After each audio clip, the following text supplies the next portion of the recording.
Sydnie Christmas is a name that touched millions of hearts during her unforgettable appearance on Britain's Got Talent in 2024. A powerhouse vocalist with a voice as raw and real as her life story, Sydnie captured the world's attention. Not just for her talent, but for the deeply personal journey she shared through song. Behind the spotlight, however, lies a tale of struggle, resilience, and hope. From battling self-doubt and body image issues to facing the harsh realities of the entertainment industry, Sydnie's life has been a testament to perseverance in the face of overwhelming odds. In this video we'll explore her early years, the challenges she faced growing up in Gravesend, and the personal battles that shaped her identity. We'll follow her winding journey through cruise ship contracts and local performances, the years of rejection, and the pivotal moment when she stepped onto the Britain's Got Talent stage and changed everything. Beyond the glitz of TV fame, we'll uncover the ongoing struggles she has faced with mental health, the pressures of sudden public attention, and her journey towards self-acceptance and healing. Through interviews, personal accounts, and carefully gathered insights, this video aims to tell the full story of Sydnie Christmas, the woman behind the voice, her tragedy, triumphs, and the legacy she continues to build.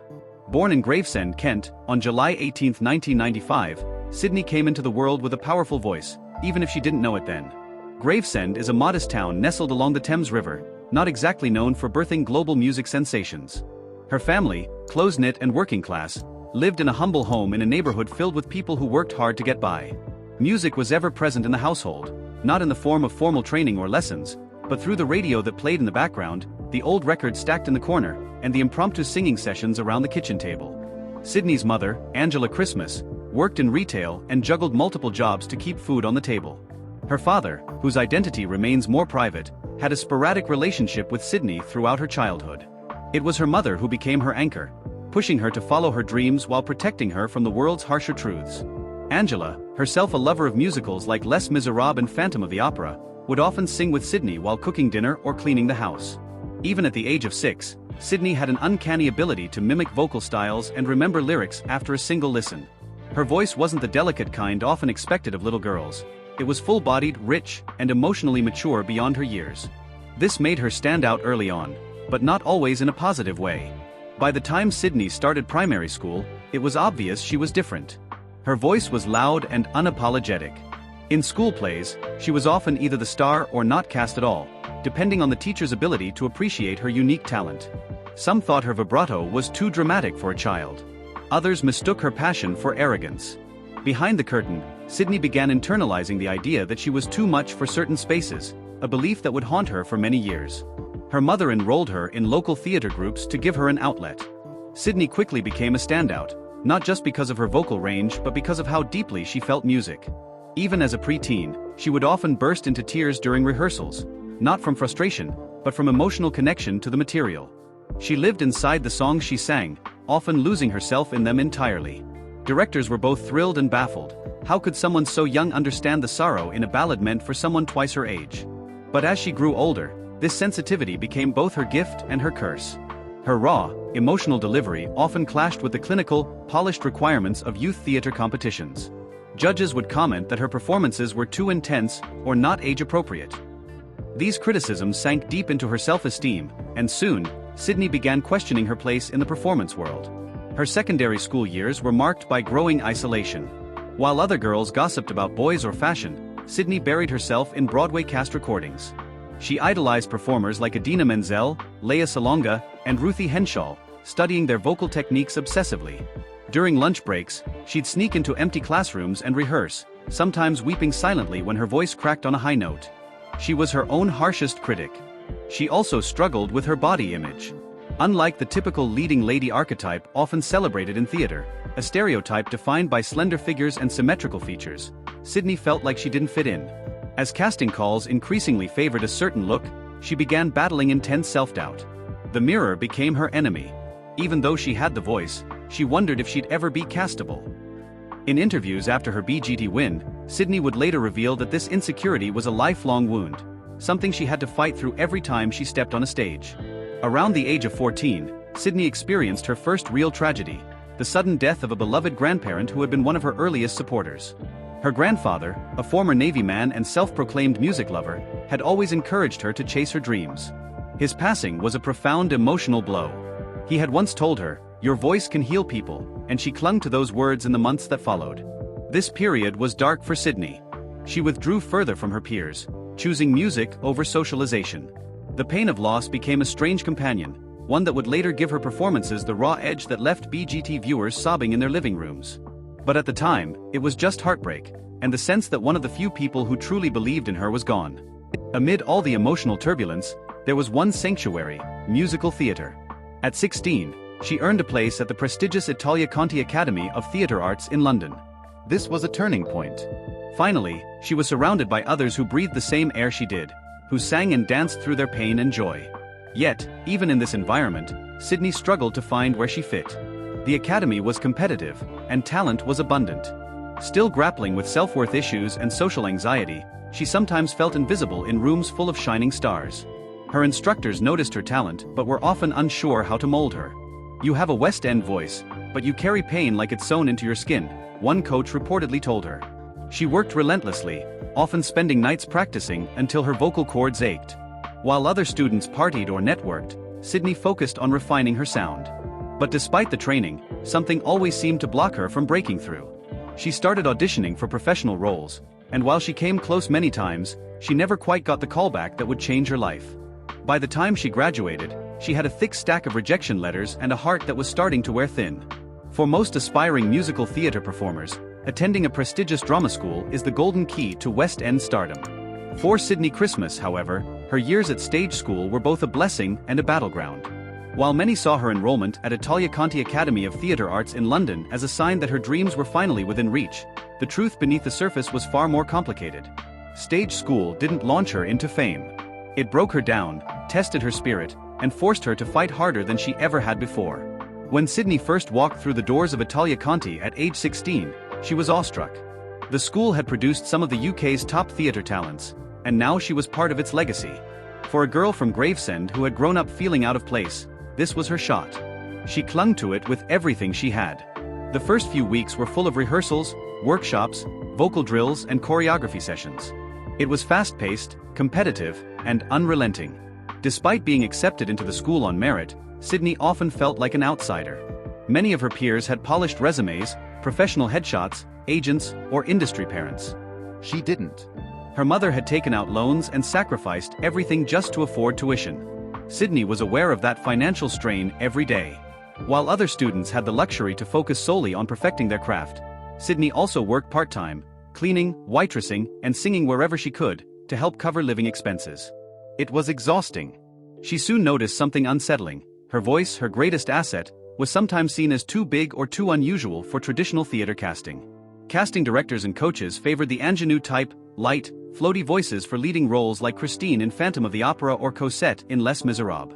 Sydnie's sound was bold, emotional, and powerful, more suited to the big anthems than the subtle ballads. It made her a misfit even in an environment built for performers. Her look, too, was often scrutinized. At a size that didn't conform to the industry's narrow beauty standards, Sydnie faced a double challenge. Not only was she fighting to prove her voice, but she also had to convince casting directors to look past their biases. She was told, sometimes subtly, sometimes bluntly, that unless she changed her body, she'd be confined to ensemble roles, or worse, left out entirely. These comments planted seeds of self-loathing that she would carry for years. As the pressure mounted, Sydnie's mental health began to fray. She'd rehearse until her feet were blistered and her throat raw, often staying late after classes to squeeze in extra practice. She was relentless, not because she wanted to outshine others, but because she believed she had to. That she was at a disadvantage and needed to work 10 times harder to even be noticed. Many nights, she cried herself to sleep. Her journals from that time, later referenced in interviews, reveal a mind torn between ambition and despair. "Maybe I'm just not what they want," one entry read.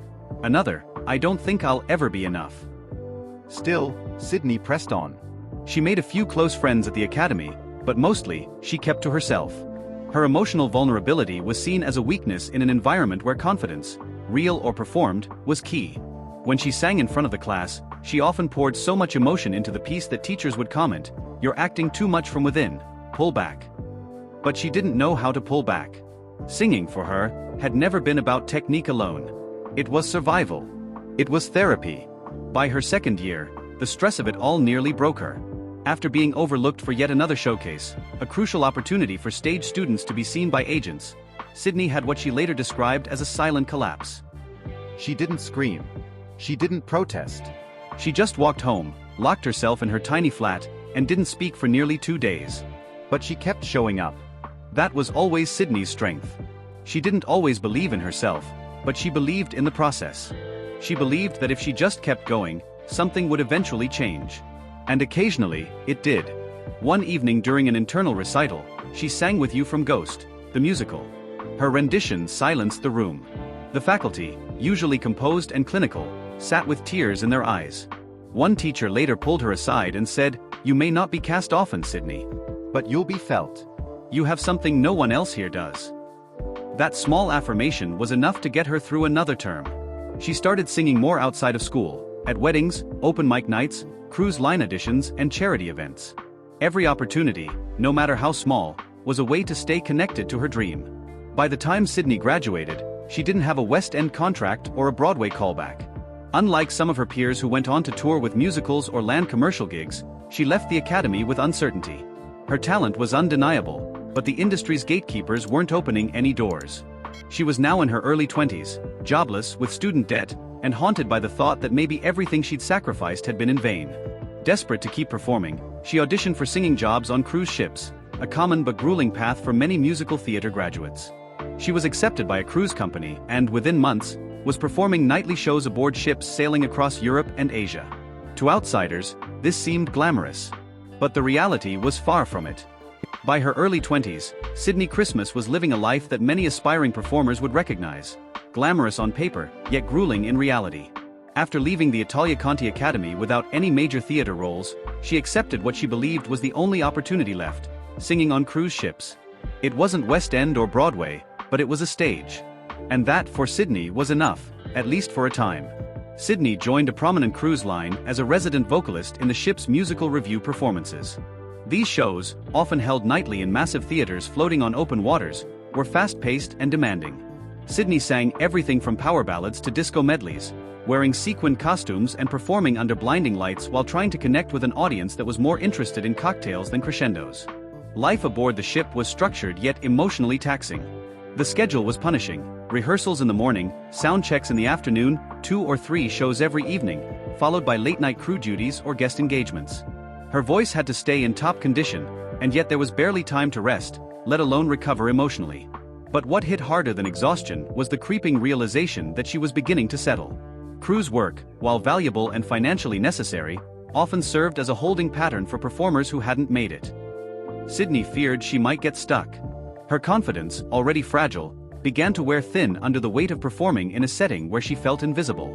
Audiences applauded, yes, but rarely remembered her name. Her performances were background noise to vacations and dinners. No one cried when she sang "I Dreamed a Dream." No one saw the girl pouring her heart out on stage. They only saw a singer doing her job. Isolation became a constant. The friendships she formed on board were temporary, as cruise crew rotations changed every few months. Sydnie often spent her free time in her tiny cabin, listening to musical soundtracks and journaling. There were days she looked out at the endless blue sea and wondered if this was it. Would her voice ever reach the people it was meant to reach? Was this her life now, performing for strangers who didn't care, on stages that weren't hers? She missed her mother deeply. Angela remained her closest confidant and emotional support, frequently messaging Sydnie with encouragement and love. By 2019, Sydnie was grappling with a deep sense of unfulfillment. Her dream of performing in musical theater seemed increasingly out of reach.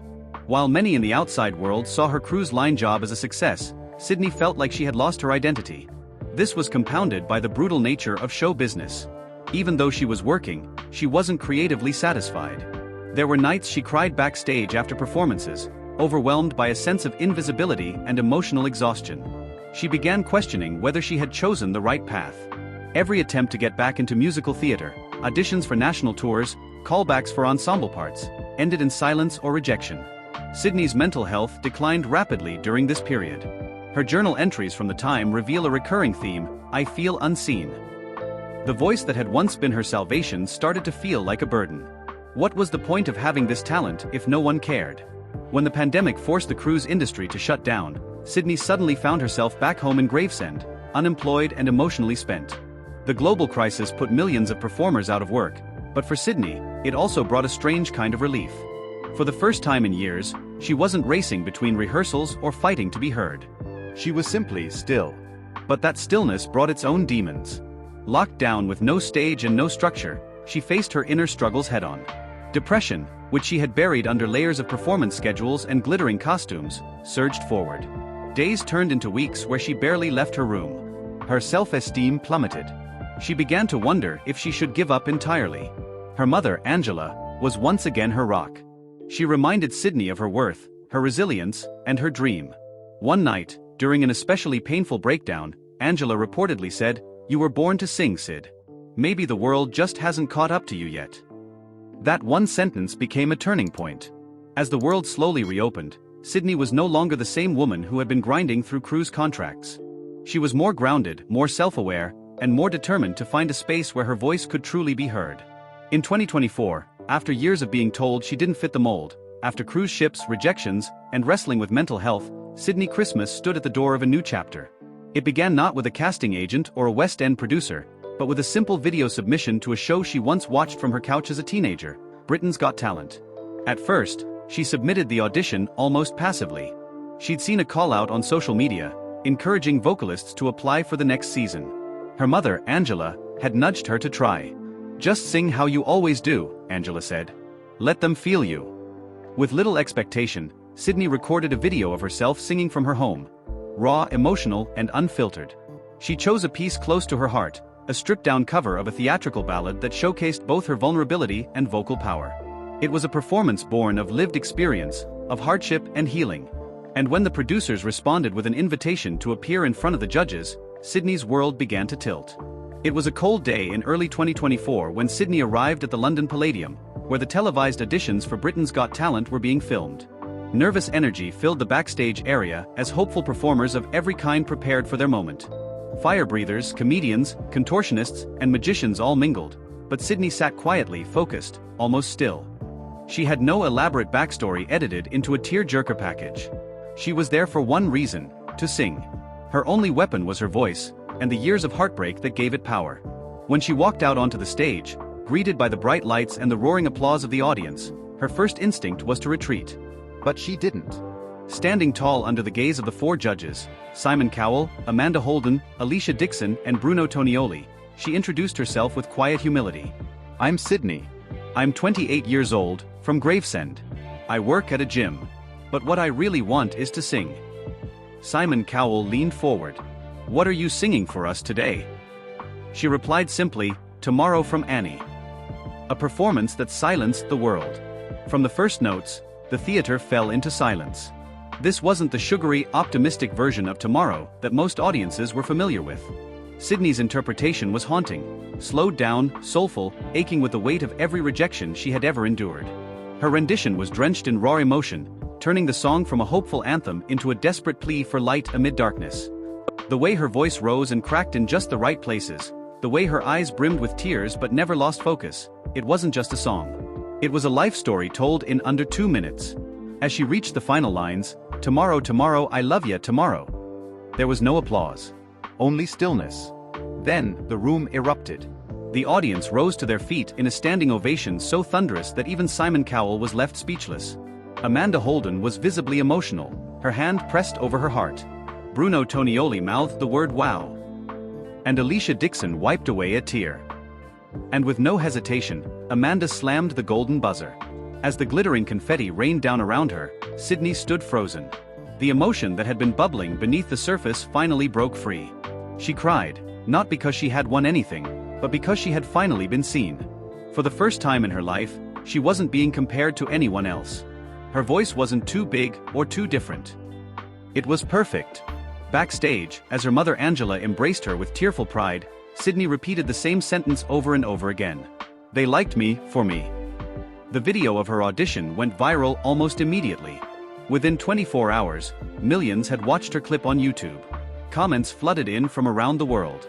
People compared her to Susan Boyle, another underdog who had risen from obscurity on the BGT stage. Others said Sydney had one of the most moving voices they'd ever heard. But amidst the praise, Sydney remained grounded. In interviews following the audition, she expressed deep gratitude but also a clear message. "I've worked so hard for so long. This isn't overnight. This is every night I cried myself to sleep wondering if I'd ever get a shot." The pressure that follows the spotlight. While the audition was a dream come true, it also brought enormous pressure. Suddenly, Sydnie was in the public eye. Fans adored her. Critics analyzed her. And social media, with its dual power to elevate and eviscerate, placed her under a microscope. People speculated on her background, appearance, vocal style. Some praised her size-inclusive representation on TV. Others made cruel comments about her weight and looks. It was a cruel reminder that fame didn't silence society's harshest voices. But this time, Sydnie was ready. Years of rejection had built armor. Years of therapy had built strength. And the love from the public, especially from those who had also felt invisible, was louder than the hate. Thank you so much for joining me on this deep dive into the life and journey of Sydnie Christmas. If you found this video insightful and inspiring, please like this video and subscribe to the channel for more in-depth stories about remarkable people overcoming adversity. Don't forget to hit the notification bell so you never miss an update. And if you have thoughts or questions about Sydnie's story, drop a comment below. Stay tuned for more incredible videos.